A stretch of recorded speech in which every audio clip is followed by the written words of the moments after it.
Oi gente, hoje eu vou fazer uma slime que vai ficar igual a essa slime aqui que eu fiz. Primeiro eu vou botar os ingredientes. O primeiro vai ser essa pasta de dente, que eu vou botar bem pouco. Aí, gente, vai ficar assim, a pasta de dente ali. Aí, o segundo ingrediente eu vou botar vai ser o detergente, que eu vou botar aqui. Tem que ser mais ou menos na quantidade. Pronto. O segundo vai ser a cola, que eu também vou botar aqui. Prontinho. Aí eu vou pegar uma colher e vou começar a misturar. Aí eu vou começar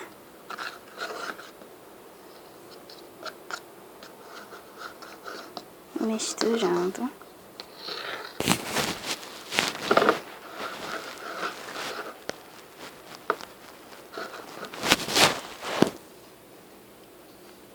Aí, gente, depois de misturar tudo, olha só como é que ela vai ficar igual a essa minha slime aqui que eu fiz. Que ela ficou muito boa. Com os mesmos ingredientes que eu usei nessa daqui. Bom, gente, é isso. E olha como é que ela ficou linda e macia. Ela ficou muito boa. Então, se vocês gostaram, se inscreva-se no canal. Ative o sininho para vocês ganharem mais ingredientes para fazer slime, tá bom? E até o próximo vídeo.